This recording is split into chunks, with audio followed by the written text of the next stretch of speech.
Jama'a barkanmu da warhaka, barkanmu da sake kasancewa tare da ku a cikin shirin namu na filin mu lura mu gane. Cikin wannan tasha ta mai albarka ta Hausar mu TV mu ne muku sallama irin ta addinin musulunci. Assalamu alaikum wa rahmatullahi ta'ala wa barakatuhu. To a cikin wannan lokaci, cikin wannan rana ta 14 ga watan Shawwal, hijirar fiyayyen halitta Annabi Muhammad sallallahu alaihi wasallam na da shekara 1446, wacce ta yi daidai da 12 ga watan Afrilu shekara ta 2025.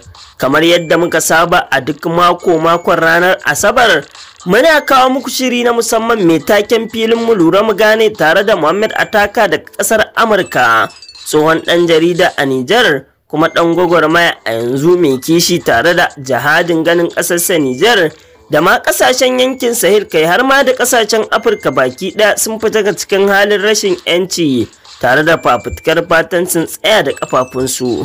To da farko dai kamar kullum bisa alƙawari kaya, bayan godiya ga Allah subhanahu wata'ala mai kowa mai komai, Muhammad Ataka yana tafe domin cika alkawarinsa wajen miƙa saƙon jinjinarsa, gaisuwarsa tare da yabo ga jagora Janar Darme Abdurrahman Tani tare da mambobin cikin gwamnatin CNSP masu albarka a shafi na farko kenan. A shafi na biyu, Muhammad Ataka ya sake dawowa bisa al'amarin ƙasar Algeria da kuma ƙasar Mali. Saboda mahimmancin al'amarin, Muhammad Ataka yana ɗauke da ra'ayinsa da kuma tsokaci wanda ya kamata ya yi bisa kan abin da ya kamata sauran ƙasashen AES su kawo taimakonsu zuwa ga ƙasar Mali akan wannan turka-turkar. A wannan shafi, Muhammad Ataka ɗauke ki da sautin muryar Malam Hassan Kadiri, duk dai a ƙoƙarinsa na ganin al'umma sun lura sun gane kan wannan dambaruwa. A shafi na uku, kamar yadda muka sani dai, a ranar Laraban nan da ta gabata 9 ga watan Afrilu shekara ta 2025, tsohon shugaban ƙasa Janar Bare Mai Nasara ya cika shekara 26 da rasa ransa, inda aka yi masa kisan gilla, kisa na wulaƙanci a lokacin Muhammad Ataka yana aiki a gidan rediyo a jamhuriyar Nijar. Ranar da wannan al'amari ya afku a ranar Juma'a kenan. Muhammad Ataka yana ɗauke da takaitaccen tarihin abin da ya sani a wannan rana, kuma yana ɗauke da sautin muryar ɗan gwagwarmaya Nuhu Arzika. Muna roƙo Allah ya karɓi shahadar Bare Mai Nasara. A shafi na 4, kamar yadda muka sani, yayin da aka gudanar da zaman taron muhawarar ƙasa, ofishin ministan cikin gida ya ba da umarni ga shugabannin gundumomi, jihohi da kuma ƙungiyoyin malamai domin a tashi a zagaya a cikin ƙasa domin jawo hankalin jama'a bisa kan abin da ake nufi da kuma inda aka dosa, domin al'umma su lura su gane.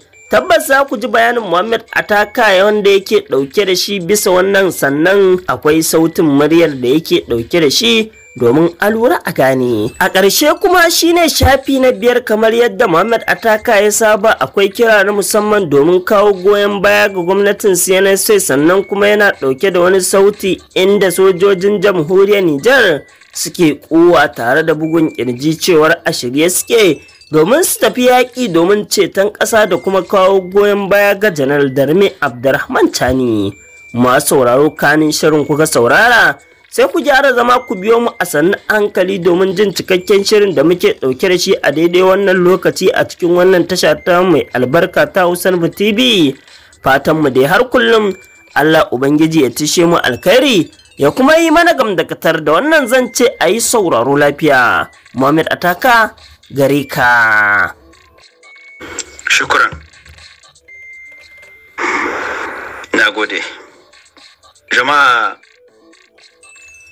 godiya ga Allah mai kowa mai komi madaukakin sarki, wanda ya bani isasshen lumfashi domin in sadu da ku a wannan muhimmiyar safiyar da muke saba saduwa da ku ta ranar asibiti subdu, inda na fidda shakka a bisa kan yaren gizo ko ina 'yan uwa 'yan Nijar da kuma waɗanda suke ƙasar waje suna biye da ni su ji abin da wai Muhammad Ataka yake ɗauke da shi a ranar subdu. Ai an gaya muku, a kulliyomin na fito ba na ɗauke da wani abu wanda zai kawo tarzoma ba na ɗauke da komi wanda zai kawo tashin hankali a ƙasata. Abinda nake roƙon Allah kowace safiya kowane lokaci na shigo cikin wannan filin shine Allah ka bani ilimi, ka bani fasahar da zan huddo kalmomi wanda za su farantar da ran 'yan uwana masoyan Abdurrahman Chani da kuma makiyan Abdurrahman Chani. Kuna bisa Hausar mu TV, Al'umma TV da kuma Radio Sahara FM. Allah Ubangiji ya tsare ka, mon general. Allah Ubangiji ya kumetar da makiyanka. Allah Ubangiji ya dagargaje duk wanda ke da niyyar kawo mana makirci a kasar mu, duk wanda ke da niyyar kawo rashin fahimtar juna tsakaninka da abokan aikinka. Allah Ubangiji ya baka tsawon rai. Saboda a yau ka zama mana tarmamuwa. Abdurrahman Chani, wa'anda suke so su ji, wa'anda ba sa so su sake sauti, su ta yi su nemi wani wuri su saurara. Baiwa ce ta Ubangiji kuma za mu ci gaba da faɗi. Ana so, ba a so, za mu faɗi. Saboda tun lokacin da wannan bawan Allah ya yi juyin mulki, muke nan muna wannan gwagwarmayar. Kuma da muke yin ta, ba mu ga abin da zai sa ba a yau mu zarge shi, ko kuma ba mu ga abin da zai sa ba a yau mu yi wata magana za ta sha bamban, ko kuma za ta kawo tarzoma, ko kuma za ta kawo tangarda a cikin tafiyar da yake ciki shi da abokan aikinsa 15. Allah mun gode ma da ka ba mu damar magana domin kama ma wannan bawan Allah. Saboda shi ba aljini bane kuma ba mala'ika bane. Su dukansu 15 ba aljannai bane. Suna bukatar kawai mu 'yan ƙasa mu kama masu. Suna bukatar kawai mu 'yan ƙasa mu huto mu nuna musu cewar muna tare da su. Amma kuma idan muka huto muna maganganu, ya kasance mun yi magana mai ma'ana wadda za ta kama musu. Wannan mulkin ni ina mamaki kullum, kuma nake ci gaba da faɗi, ba zan gaji ba da ci gaba da faɗin cewa ban taba gani ba a duniya inda ayo ga mulki a jamhuriyar Nijar wanda gwarawa, arna, kafirai, turawa da babaku su ne ke fitowa suna jinjina hannu ga wannan mulkin, suna kururuwa suna cewa Allah Ubangiji ka ba mu mulki irin wannan na Chani a kasashen mu, saboda ba ku san irin cikin matsalar da suke ciki da masibar da suke ciki a kasashen su ba. Amma ku Allah ya ba ku, maimakon ku huto ku gode masa, ku gode ma Allah, maimakon ku huto ku kama ma wannan bawan Allah da abokan aikinsa. A'a, akwai 'yan kalilan, saboda sai in ce 'yan kalilan ne, wanda kulliyomin ba su rasa abin da za su faɗi, suna iya samo ƙeya a cikin kai wanda aka ma toltol. Kun san kai in an aske an hudda gashi, amma sai ka ce akwai ƙeya ciki. Ba a rasa su. Abin da wannan mulkin ya yi,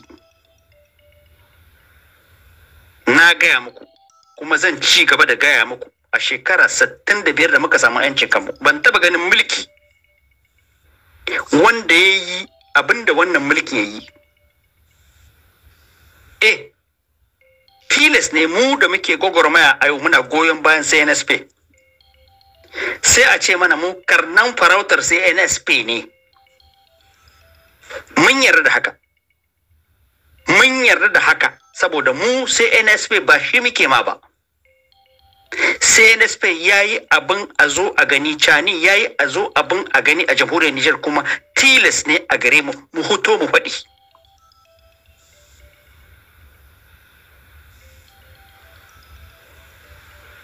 Jama'a mu lura mu gane, ranar subtu. Kun yi tsammani a rayuwarmu a yau Niger za ka tashi da safe ka ta yi kasuwa? Ci maka dai gata nan dai yau sai dai in baka da abin masarufi, sai dai in baka da dala ka je ka sayo. Dan Allah dan annabi yau sharabanmu da ganin wannan.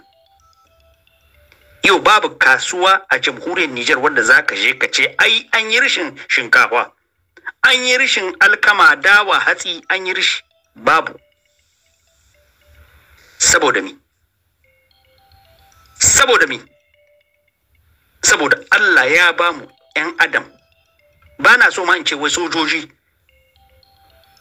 'Yan adam, sojoji 'yan adam ga su da Allah ya kawo suka jagorantin ƙasa suka fiddo husa'a ta cewar a'a. Wai me ke sawa kowace shekara muna rishin cimaka? Me ke sawa kowace shekara Niger sai a ce ba ma da abinci? Damana ta yi amma abinci kuma ya yi karamci. Sai mun yi roƙo, sai an kawo mana taimako. Mun zama ƙasa baiwa Allah wadda sai ta meka hannu. Ashe rishin ilimi ne da fasa'a da makirtattu 'yan siyasa farar hula suka rufe ido suna ji suna gani ana ababe a cikin ƙasa. Ba su dukufa ba su lura suka gane ba da abin da ya kamata su yi a cikin ƙasa domin a tabbatar da isassarci maka a cikin ƙasar. Sai sojoji, masha Allah Ubangiji ya ƙara muku ilimi. Abdurrahman Chani ya lashi takobin cewa kuma ya rantsi ya ci ya ba da umarni. Duk abin da manomi a jamhuriyar Niger ya noma, kada ya tashi da safe ya ce ni kakaza ne na yi noma gata, na noma abinci zai lalacewa, bari in aika a ƙasar waje. Wannan zancen ya ƙare. Abdurrahman Chani ya ce duk manomin da ya yi noma abin da kan noma, idan kai ne za ka sai da gwamnati za ta saye a rike a cikin ƙasa, 'yan ƙasa su ci. Shi ne muke nan muna yi. Allahu akbar, masha Allah. Sabilin haka ne a yau Niger take da isassacci maka. Ba ma zuwa kowace ƙasa a yau mu ce a kama na taimako. Alhamdulillah wannan bawan Allah zai cika kusa nan da 'yan watanni zai cika shekara 2 yana mulki. A shekara 2 mun tsaye da cewa muna da yunwa. Babu. Kuma wannan abin da ake faɗi damana ba ta yi ba a ƙasar Niger, babu damana babu cimaka, ya ƙare. Da hawansa mulki ya ba da umarni ya ce babu wani zancen jiran sai an yi ruwan sama. A'a, idan ruwan sama suka zo alhamdulillah. Don kuma saboda muna cikin yanayin Sahel, muna cikin yanayin canjin yanayi wanda wata shekara mu samu damana, wata shekara ba ma samu. Dole kuma mu tashi mu san hanyar da muka bi. Chani yayi sun yi haka. Ko da damana ba ta yi kyau ba a Niger, za a yi ƙoƙarin ganin cewa ba mu yi yunwa ba.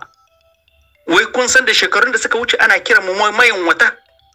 Sai an kama mana taimakon tsohuwar dawa ko tsohuwar alkama a kama a Niger. A ce gashi taimako ne ta fito daga kasashen waje an kama a Niger mayan wata. Jama'a, soji yayi haka. Wannan bawan Allah ya tuna. Cimaka ta kare huta. Babu. A shekaran jiya na yi hira da ɗaya daga cikin abokanmu 'yan gwagwarmaya, Dr. Hassan Kadiri. Na ji shi ma bisa kan yaren gizo ya fito. Dr. Hassan Kadiri ya yi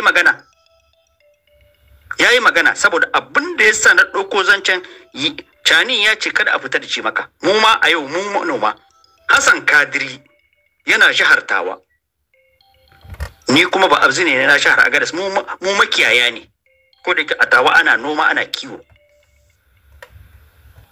An lura an gani cewa a yau busashe akwai mutane daga arewacin kasar Niger, Larabawa suke zuwa da kuɗi su sai busashe suna ɗauka suna kaiwa. Har ya kai a yanzu mutane suna shirin shiga lokacin layya.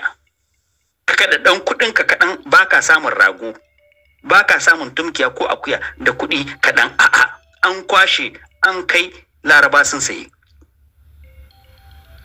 Nan ma muna fatar ganin Abdurrahman Chani gwamnati an ɗauki mataki domin ganin bisashenmu na Nijar yadda muke hana fitar cimakan mu ta Nijar bisashenmu na Nijar mu sa reglement ba mu ce ba ka a saida saboda dole ne makiyayi ya samu abin masarufi amma a ɗauki mataki na control da ganin bisa nawa ya kamata ta fita kuma wace irin bisa ya kamata ta fita a bar hudda mana bisashe iya mata.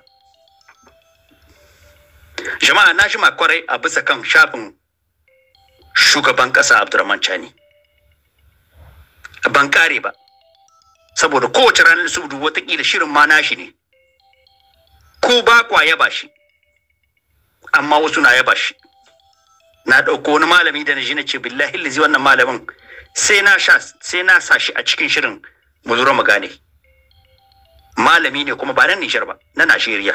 Zakamurin ɗaya daga cikin shugabanni a wannan nahiya ta mu ta Afirka a makotanmu Nijar wato shine shugaban ƙasar Nijar Abdurrahman Chani.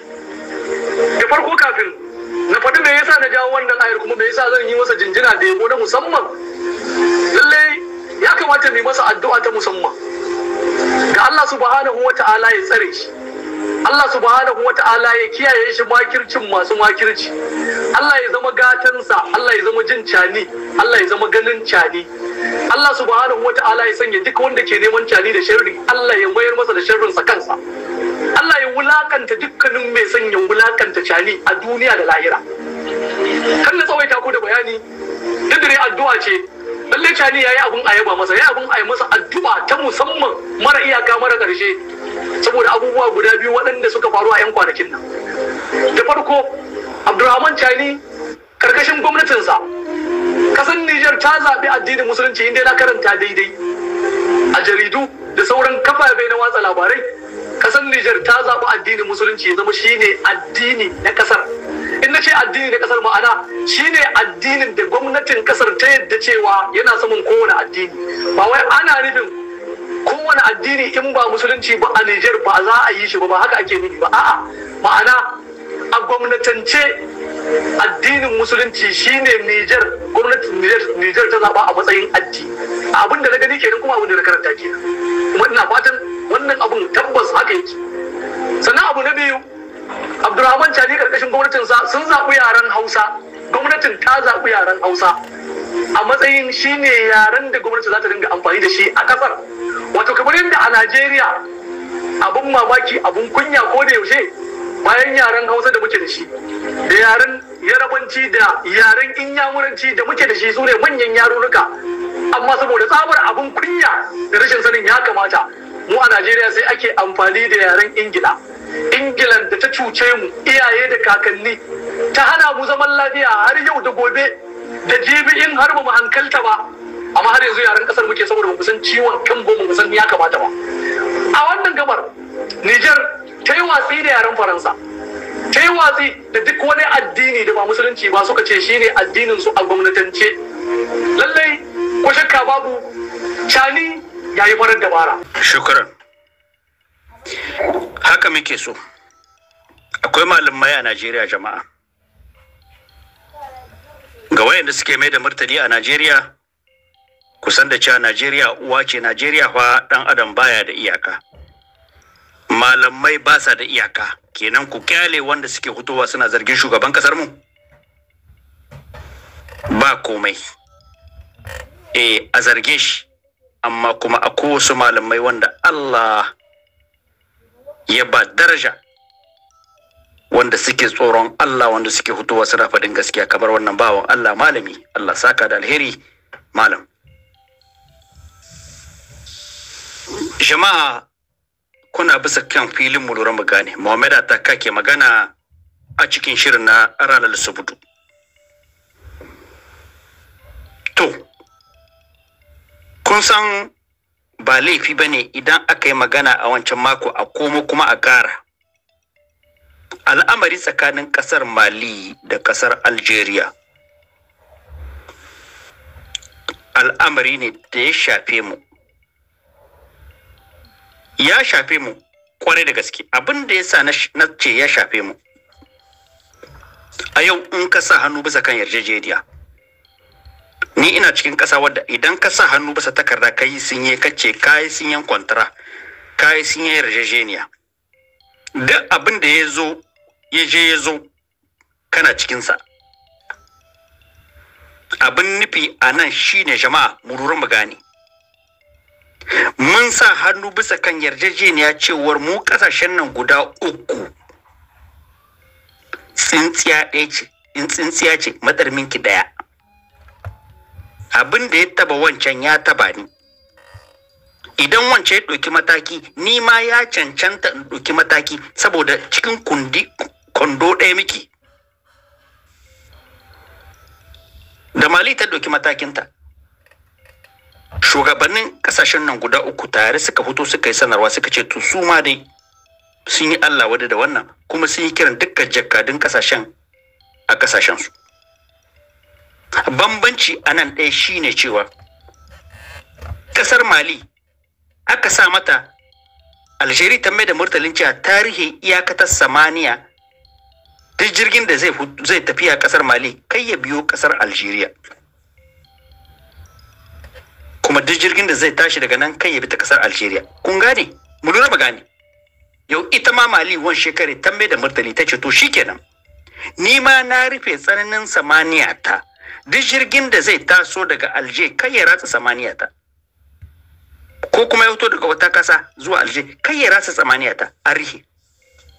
Sai dai abin bambanci a nan, muka yi shiru muka lura muka yi shiru muka kyale mu gani wai sauran kasashen nan guda biyu tunda Mali ta yi haka, mu ba mu rihe samaniyan mu ba ga Algeria, Burkina ba ta rihe ba. Mutane suka fito suna maganganu a tsakaninmu da Algeria, a ba haka nan bane, ba haka nan bane. In ma tsakaninmu da Algeria ba matsala, a Algeria ta taba dan uwanmu, ta taba mu. Yau mu da Mali da Burkina ɗaya ne. Abin nan ina so ya shiga cikin kwalluwar 'yan Niger, ya shiga cikin kwalluwar ku. Ina ji 'yan uwana na jihar Agadez suna kukan cewa an Alger in a rihe Alger, Agadez ba ta mutuwa. Jihar Agadez ba abin da zai samun tan rihe Alger. Mene Alger mi take ba ku? Mi take ba Agadez? Ba haka nan bane. Na gaya muku wannan Larabawan sai mun haɗa kanmu, saboda abin da suke ma Mali ku ba ku sani bane ba. Idan muka rasa Mali a yau, idan Turawa suka zo suka girku a arewacin nan ta zawa tanke na kasar Alger, har da mu ciki mu za mu yi matsala, mu za a komowa gare mu. Ku kuna nan kuna dibin dan man da kuke samu, dan makaronin da za ku samu, ko da dan madara da za ku samu, shikenan fa. Idan aka bar su Laraba nan suka kama arewacin Mali, aka bar Turawa suka zo suka girko arewacin Mali, mu ko ina muke? Ai shikenan, refondation wagga da muke nan muna cewa Niger mun samu refondation, ta kare har abada. Na yi kiran Dr. Hassan Kadiri, na kire shi, na ce Dr. Hassan Kadiri, ni fa ga wani abu da na gani, a ganin ka ya cancanta mu kasashen nan Burkina da Niger mu ma murhi sananin samaniyan mu, saboda jirgin su maka idan aka yi haka billahi lazi za su koma baya. Saboda Mali tarihi ina ruwansu da Mali, na gani cikin kart suka biyo ta Niger suka bi ta Burkina suka tahi, kenan ba ruwansu da Mali. Amma an muka rihe muka rihe na Burkina, zance ya kare. Tambayar da nan ma Hassan Kadiri kenan, kuma na mishi tambaya ma bisa kan wani abu da na ji labari. Na ma ji daɗin shi, aka ce wai an soke sandika na Duwan da na Gard. Yau ai na yi murna da aka soke sandika na Duwan da na Gard. Zan komo bisa shi. Lokacin da Dr. Kadiri ya kare zan komo bisa shi. Dr. Bismillah. Alhaji Muhammad Ataka, ina fata kuna lahiya a cewashenku. To, kamar yadda dai ka yi tambaya, me ke ra'ayinmu game da al'amarin da ke faruwa tsakanin Mali da ainihin wato Alger. To, alhamdulillah, abin da ke ra'ayinmu shine matsayinmu 'yan Niger masu kishin ƙasar Niger, waɗanda kuma muka haɗu aka yi ƙungiya ta IAS Burkina Mali Niger. to yana da matukar muhimmanci kamar yadda ita ainihin wato Mali ta rihe sararin samaniya, jirgi ya hito daga Alger ba zai biya ta nan ba, to ko su hukumomin mu na Niger da Burkina su ɗauki wannan mataki. Wannan shine ke karfafar da danƙon hulɗa da tinkarar dukkan wani maki wanda yake so ya cutar da ɗaya daga cikin waɗannan ƙasashe. Kenan in jirgi ya taso daga Alger bai da damar ketawa sararin samaniya na Niger, bai da damar ketawa sararin samaniya na Burkina, bai da damar ketawa sararin samaniya na Mali. Kenan kaga ta wannan hayya zaka iske su mutanen Alger za su ja da baya daga dukkan abin da suke kokarin aikatawa na cutarwa ga ƙasar Mali. Wannan yana da matukar muhimmanci jagororin mu su yi amfani da wannan dama insha Allah.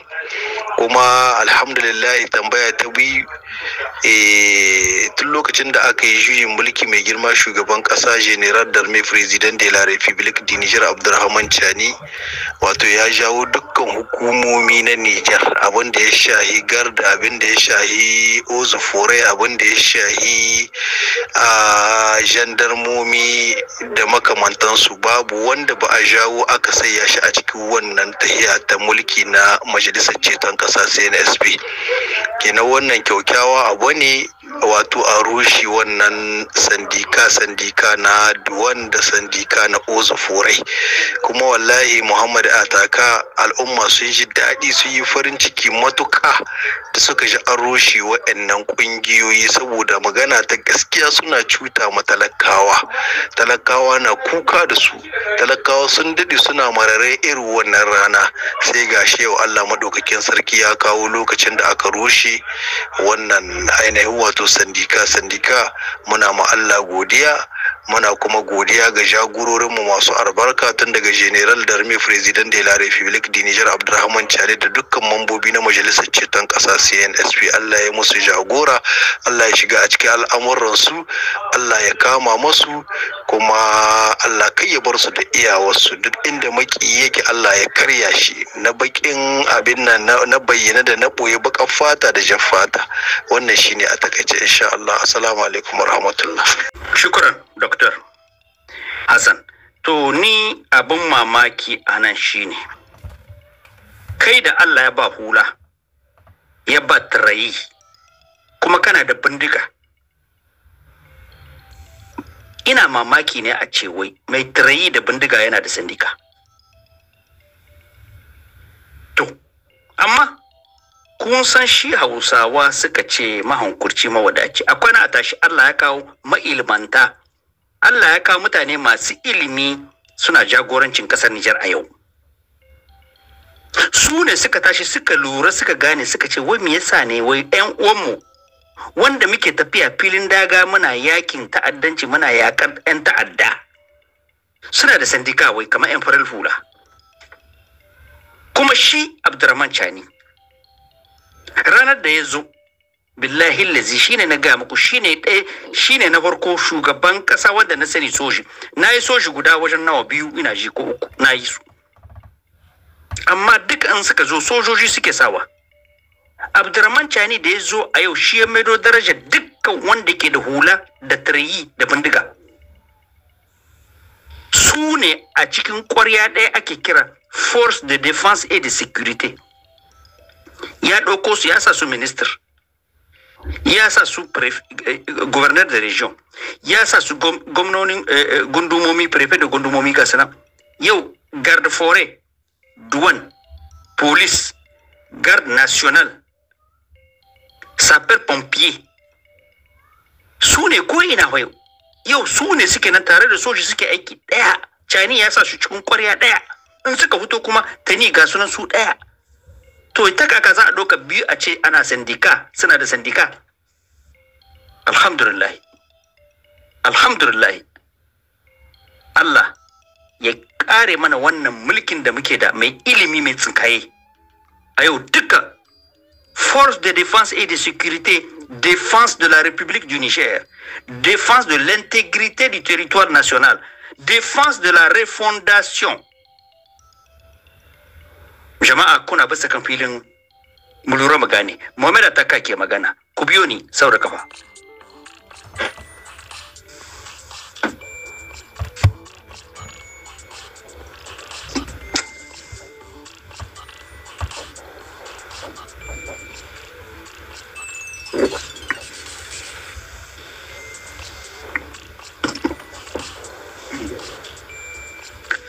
A ranar 9 ga wannan wata, ina ji ranar Laraba ne ko? Idan ban mance ba. Shekara 26 a kwana a tashi. Aka kashe shugaban jamhuriyar Nijar, General Bare Mai Nasara, a filin jirgin sojoji Escadrille National.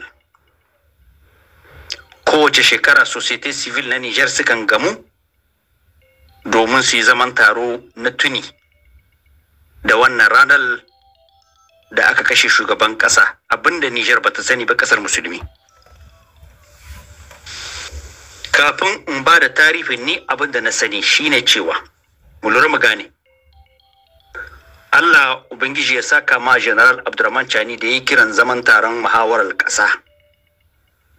Kuma Allah Ubangiji ya saka ma representant duka wakilai na jamhuriyar Nijar su 700 da suka sadu suka tuno da wannan cewar abin da aka yi kazamin abu ne wanda bai cancanta ba a yi shiru a kyale. General Bare Allah ji kansa ba zai komo ba, amma bai hana ba. General Bare ya baro marayu, ya baro 'yan uwa wanda har yanzu da nake muku wannan shirin na mu lura mu gane ba su san ba ta kaka ne aka tashi rana ɗaya aka kashe shi a filin jirgi, aka mashi kashin gilla, ba ma wai irin kashi bane irin wannan. Allah saka ma CNSP, Allah saka muku da alheri, da kuma wakilan Nijar da suka ce za a yi bincike, saboda kawai wai a faɗi responsibility daga ina abin ya fito. Shi kenan abin da iyalin Bare suke bukata. Soji ne, kuma sojoji ke mulki a yau. Ba ma fatar ganin an kashe shugaban ƙasa a filin jirgi. Irin wannan abin da aka gama kai da 'yan farar hula, saboda da hannun farar hula aka kashe wannan bawan Allah. Saboda na gan shi a shekarar da ya ɗauki jirgin shi ya tafi ƙasar Cuba, ba abin da ba mu ji ba. Cewa aka yi ya taka doka, aka ce ya yi abin da bai kamata ba. Daga lokacin nan ne aka fara neman ganin kawo ƙarshensa. To irin wannan abin har yanzu muna cikinsa, ku yi hankali, Allah kiyaye. Yanzu ma muna cikin wannan al'amari saboda muna cikin mulki wanda turawa ba sa kamna. Ba sa kamna. A lokacin an yi amfani da mu aka kashe Bare. Da mu aka yi amfani aka kashe Bare. Allah saka CNSP a yi shari'a. A faɗi responsabilité, c'est tout ce que la famille demande. Pas plus que ça. A matsayina na jarida, ina tune Abril 9 ranar Juma'a 1999 shekara ta 1999 ina aiki a gidan talabijin da rediyo. Ranar Juma'a Muhammad Ataka yana da shiri wanda ake ce ma filin zabi sanka a gidan rediyo La Voix du Sahel a Yamai. Ina cikin studio Yamai ina magana, ina shiri na kare zabi sanka. Zabi sanka na wai kare karfe 11:30 zuwa 12.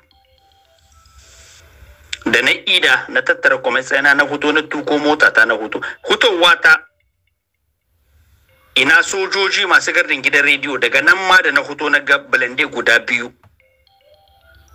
Na ce iko naka Allah, ni fa na sabka daga aiki yanzu, me aka yi kuma? ina cikin mota ina sauraron rediyon kasashen waje aka ce mini wai bare aka kashe a filin jirgin sama na sojoji escadrille. Na da filin shirin zabi sanka a gidan rediyo ranar 9 ga watan Abril shekara ta 1999. Tarihi ne nake baku? A'a, ina baku tarihi. Na yi shiri na zabi sonka a La Voix du Sahel. Na zo gida ina sauraron kafofin labarai na kasashen waje. Dare yayi na yi kallon gidan talabijin ta Nijar aka sa wannan malamin mai karatun matattu. Aka sata lokacin nan sojoji suka ce ku hudda ta. Lokacin nan suka ce ku hudda wannan malamar da ke karatu ku sa mana fanfar. Aka sa fanfar ta sojoji. Wan shekara aka ce mana ai wanke ne. Allah shi ka musulmi. Tarihin da nake so in baku kenan. Daga wannan ranar shikenan wan shekare na tashi na taho wurin aiki ba tare ne ba, amma sojoji ko ina sun kewaye gidan rediyo, sun kewaye gidan talabijin. Mu ma'aikata an bar mu mun shiga. Amma labari ya sake a yau. Muna nan muna jira sai da muka ji wai wanke ya fito ya magana shine shugaba shi ya kashe. Aka ɗauko bare gawarsa ta ciccire ma ba wai an kwantsame shi da direba an kwantsame komi da komi guntu aka kawo.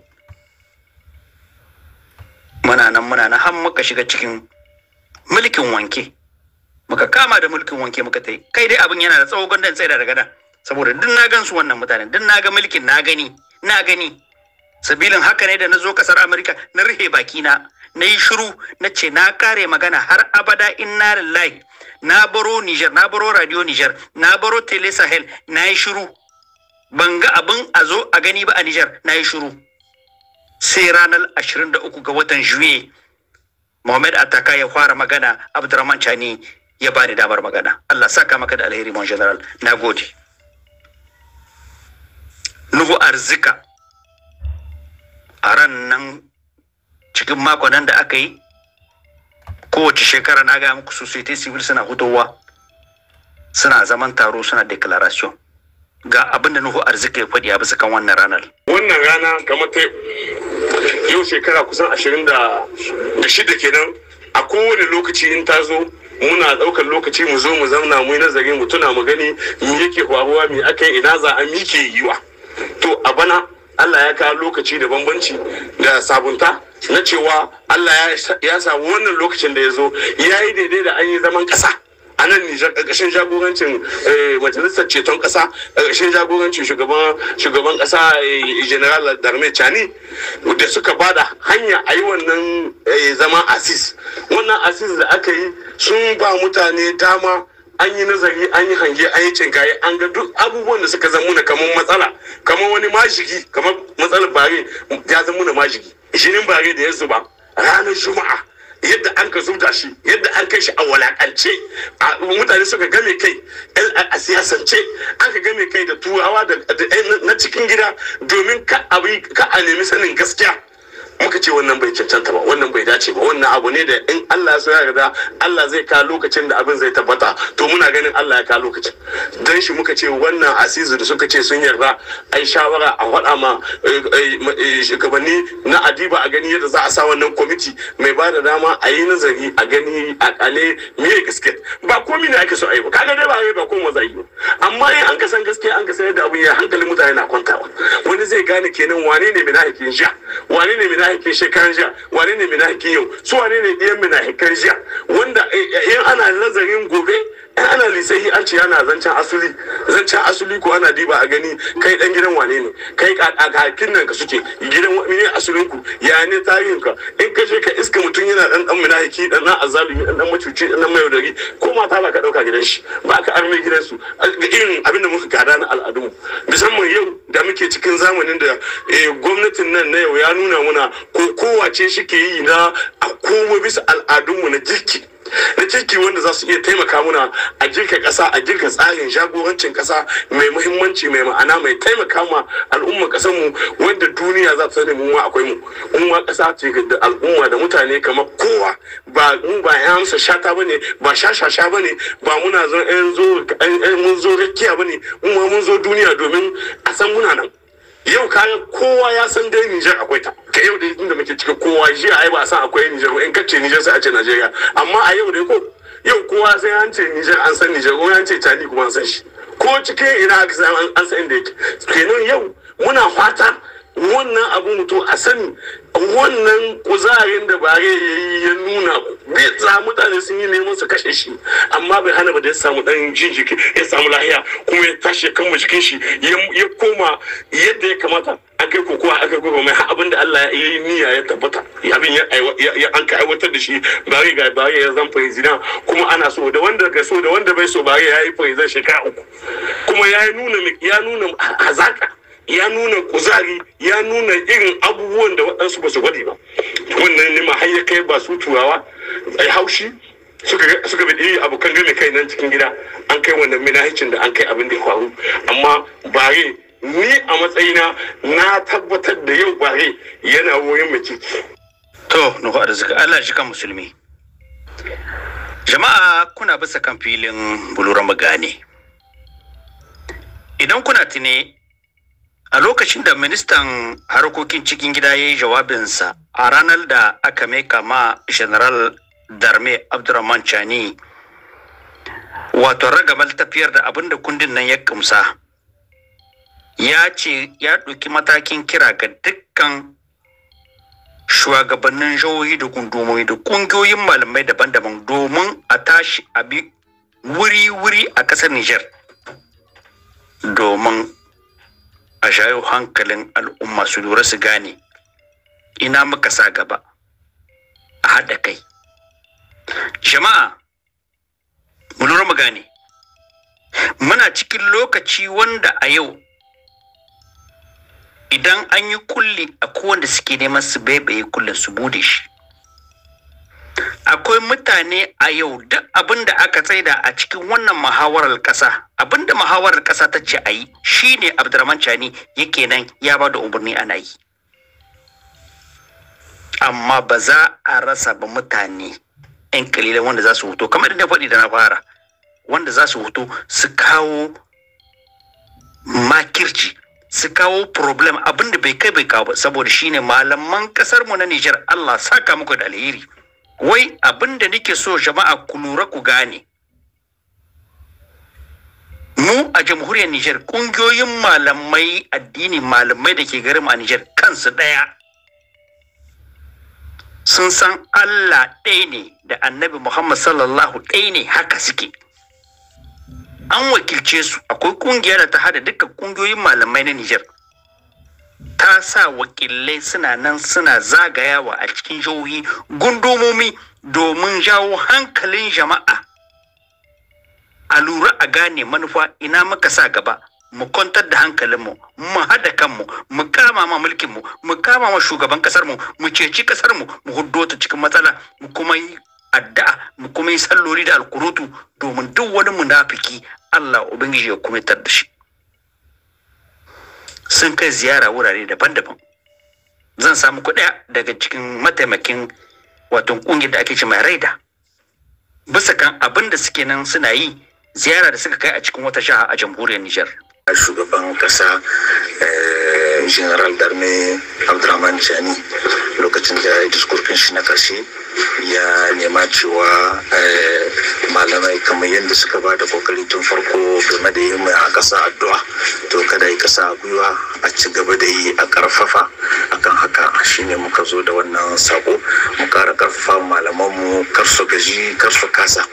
Wannan sako muhimmi ne kuma mun ga irin alkharin da muka samu cikin wannan tafiya, shine muka so mu karfafa su. Sako na biyu shine malamai sun yi zama da secretary general na minister de l'interior inda aka canza miyo game da wasu al'amura da ke wakana tsakanin al'umma wanda idan ba hankali ba su kan kawo sabani na kwanciyar hankali. To shine mun zo tare da malamai mu tattauna mu isar da wannan sakon domin mu karfafa mu junan mu cewa zaman lafiyar nan shine muka sama gaba, in ba zaman lafiya ba ci gaba.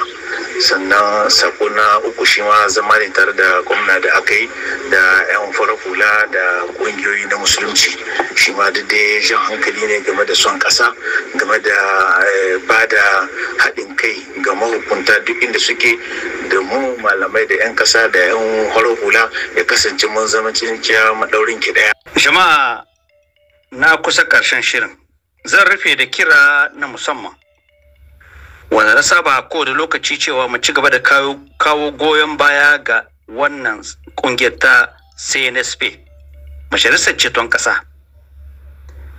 Abin da nake so mu lura mu gane, saboda akwai sauti da zan samu ku. A jamhuriyar Nijar muna da makarantun horar da sojoji har guda ɗaya da har guda 4 ko 5. Kowace shekara ana horar da soji furan 1000 da 2000 3000 a makaranta ɗaya. Wannan sojojin idan aka horar da su akan yi jawabai da sauransu. Akwai wani mawakin sojoji da ke zuwa wurinsu ya yi musu jawabi kuma ya musu waka. Amma abin alfahari wanda na ɗauko a nan shine cewa Nijar ƙasar musulmi, mun dogara da Allah da manzansa Annabi Muhammad sallallahu alaihi wasallam, inda mawakin sojoji ke shiga gaban sojoji 2000 ya musu magana ya ce kun shirya zuwa yaƙi. Sojojin da aka hora a musamman a jihar Doso sun kai 1500 ina shi. Mamman Sani ya musu jawabi na goyon baya da kawo goyon baya, wai dan in sa muku ne kusan mu sojojin Nijar musulmi ne, idan suka fito sai su yi a shahada. Ku saurari wannan sautin, yana da amfani kwarai da gaske. Kakin muwara ina so ka yi ma shugaban halitta biyayya halitta duka baki ɗan mu mashi salati. Dan duk wata nasara ta rayuwa in kana so ka same ta, wato sai ka yi wa annabi salati, sai ka kai wa annabi da hannu biyu da ya gidi da zuciya. Wato tushen nasarar rayuwa kenan ka rungumi annabi Muhammad Rasulullahi sallallahu alaihi wasallam. To jama'a, vertikat masu farin jini, vertikat wanda suka haɗu na kumandan noma salai na agali, a yi wa annabi salati 11.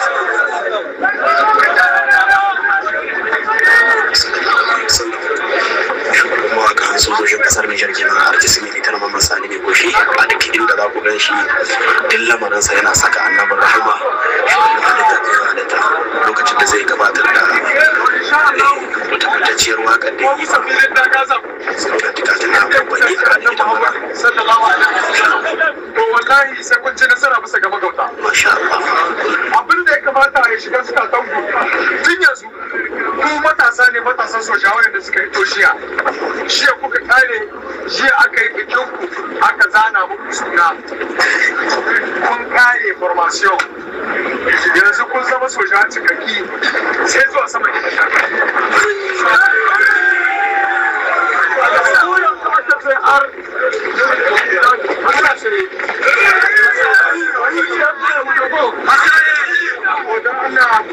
a kama annabi Muhammadu.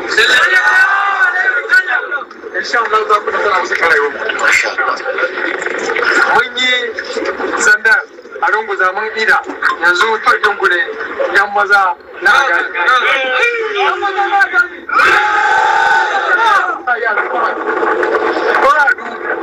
Wato mazaje suka yi algadai yi ba nan bai.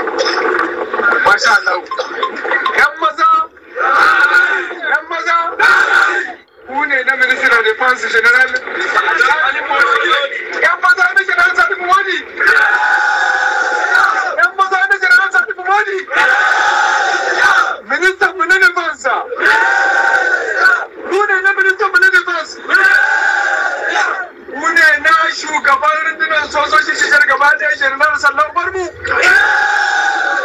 yan maza na General Sanno Barmu, yan maza na General Sanno Barmu, masha Allah, yan maza na Kwatar Major Mamman Sani Jawo, masha Allah, kai kunyi sai zuwa wurin yaki.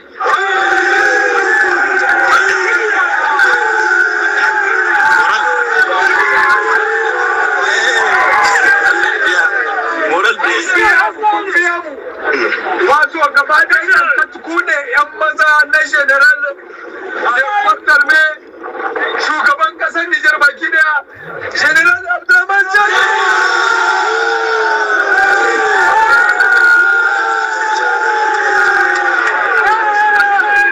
ku yi kuwa General Abdulrahman Chani ga kuki